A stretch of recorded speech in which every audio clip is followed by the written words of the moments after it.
Pada zaman kini, perkongsian tentang kejayaan karier seorang YouTuber seringkali dimuat naik dan memberikan kita inspirasi untuk berani mencuba sesuatu yang baru. Insentif ganjaran kewangan yang tinggi serta populariti menjadi dua tarikan utama untuk seseorang cuba menjadi seorang YouTuber berjaya, apatah lagi status sebagai seorang selebriti mini yang dijulang mempunyai pengaruh dalam masyarakat. Kita melihat kehidupan seorang YouTuber indah belaka. Namun, tahukah anda di sebalik semua paparan yang mampu membuatkan kita iri hati dengan kejayaan karier dan corak hidup seorang YouTuber, sebenarnya terselindung berjuta-juta kisah duka yang jarang ditampakkan kepada kita? Teruskan bersama Paling Top.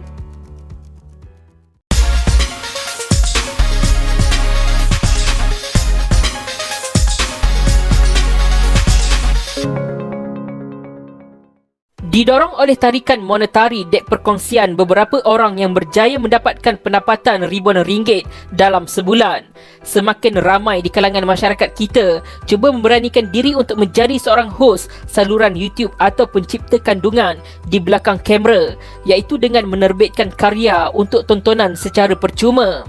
Namun, majoriti daripada karya-karya yang diterbitkan ini sebenarnya jarang sekali menemui sasarannya dan menyebabkan kebanyakan usaha yang telah dilakukan gagal khasnya apabila mencapai matlamat ganjaran monetari menjadi fokus utama.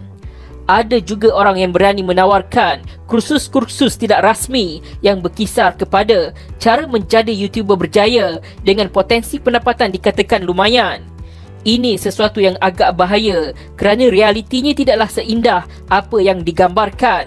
YouTuber popular kerap dipaparkan mewah, hidup senang, tidak perlu bekerja, sebaliknya hanya perlu fokus menghasilkan karya untuk tontonan peminatnya tanpa dibincangkan aspek psikologi yang sebenarnya berlaku di belakang kamera.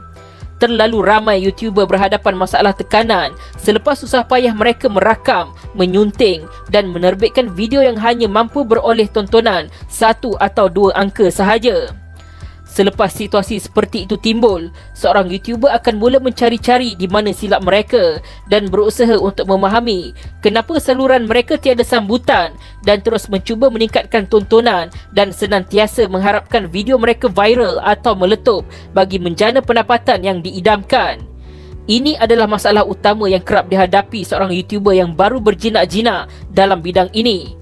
Apa yang membezakan mereka pada tahap ini adalah sejauh mana mereka cuba bertahan sebelum berhenti. Tahukah anda secara statistiknya 96.5% daripada kesemua YouTuber tidak berjaya menjana pendapatan melebihi garis kemiskinan yang ditetapkan di Amerika Syarikat? Hasil kajian penyelidik dari Offenburg University of Applied Science di Jerman mendapati seandainya anda ingin memecah masuk ke dalam 3.5% yang layak dikatakan berjaya, anda perlu mengekalkan kira-kira 1.4 juta tontonan sebulan hanya untuk memastikan pendapatan yang dijana memadai dengan usaha. Ketidakseimbangan ini diburukkan lagi oleh sistem YouTube sendiri yang mengutamakan 1% YouTuber teratas dikategorikan sebagai pencipta kandungan terbaik yang mendominasi tontonan sehingga mampu mencecah 2.2 juta hingga 42.2 juta sebulan. 85% daripada kesemua kandungan saluran YouTube hanya mempunyai angka 458 tontonan secara purata. Sementara 3.5% YouTuber teratas yang kami sebutkan tadi menguasai 9 daripada 10 tontonan yang hadir yang dipercayai disebabkan sistem YouTube sendiri yang mahu melonjakkan akses capaian kepada kumpulan ini. Adakah angka-angka ini menggambarkan situasi yang indah yang seringkali dijaja kepada anda berkaitan hidup seorang YouTuber? Sudah tentu tidak. Ini jelas terbukti kewujudan satu ekosistem untuk sebuah peluang karier yang tidak ke mana-mana. Katakanlah anda berjaya melepasi peringkat awal iaitu melayakkan diri memenuhi kriteria minima YouTube bagi menjana pendapatan seterusnya memiliki kumpulan peminat yang setia dengan saluran anda. Demi menjaga status, anda berusaha sebaik mungkin menghasilkan karya dan kandungan bersifat neutral, tidak melakukan provokasi atau memainkan isu sensitif. Namun, pasti akan wujud juga masalah komen-komen orang ramai yang entah kenapa tetap benci dengan anda hanya kerana saluran anda mendapat sambutan. Masalah ini tidak terhad hanya kepada masyarakat kita sahaja. Sebaliknya turut sama berlaku kepada semua YouTuber yang berjaya. Komen-komen negatif yang ditinggalkan, walaupun nampak tidak berbahaya, tetapi ianya mempunyai kesan buruk jangka masa panjang kepada seorang YouTuber. Itu baru komen, belum diambil kira reaksi-reaksi YouTuber atau penggiat media sosial lain yang memuat naik perkongsian mereka sendiri hanya semata-mata untuk mengkritik atau menghentam kandungan anda pula. Dua perkara ini biasa berlaku dan sudah menjadi satu ekosistem normal dalam YouTube itu sendiri. Pada dasarnya, situasi itu nampak tidak memberikan apa-apa impak, tetapi percayalah, racun-racun negativiti yang akan perlu anda hadapi akan memberikan kesan kepada anda. Jika dahulu YouTube ada menyediakan fungsi butang dislike video yang tidak digemari penonton, lihat jumlah dislike sahaja sudah boleh mental seseorang pencipta kandungan itu. Kami tidak mahu menidakkan karier sebagai YouTuber seolah-olah sesuatu yang berbentuk trend kerana di luar sana ada YouTuber yang benar-benar berjaya. Namun persoalan utamanya, adakah anda melihat kerjaya sebagai seorang YouTuber sesuatu yang mampu dilakukan hari demi hari sehinggalah anda bersara?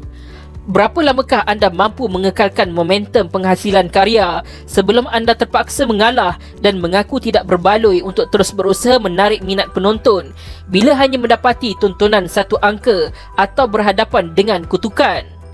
Adakah anda mampu menghadapi tekanan untuk terus mencari idea penghasilan video agar saluran YouTube anda terus kekal relevan? Berapa lama anda rasa anda akan sampai ke tahap kehabisan idea? Semua persoalan tadi merupakan antara tekanan yang dihadapi YouTuber tanpa sedar pada setiap masa, yang kebiasaannya perlu dihadapi seorang diri. Bagi pencipta kandungan YouTube berkumpulan, mungkin bebannya tidak begitu dirasai, tetapi pendapatannya pula perlu dibahagikan sama rata. Pasti ramai di antara kita yang mengidamkan pendapatan lumayan seorang YouTuber seperti yang kerap kali dikongsikan. Kisah YouTuber tempatan yang viral sebelum ini seperti Sugu Pavitra yang menjana lebih RM8,000 sebulan hanya dengan YouTube memang mengujakan. Namun, memiliki saluran YouTube yang tidak dikenali membawa kepada banyak tekanan dan masalah yang perlu dihadapi sendirian. Memiliki saluran YouTube yang terlalu popular dengan jutaan tontonan sebulan juga membawa kepada masalah yang unik dan berbeza tekanannya, termasuklah kehadiran automatik pihak-pihak yang secara tiba-tiba mula membenci anda. Sebelum anda mula mengidamkan impian untuk jadi seorang YouTuber berjaya, tanyalah pada diri anda sendiri, berapa pendapatan yang dirasai berbaloi untuk anda hilang privasi?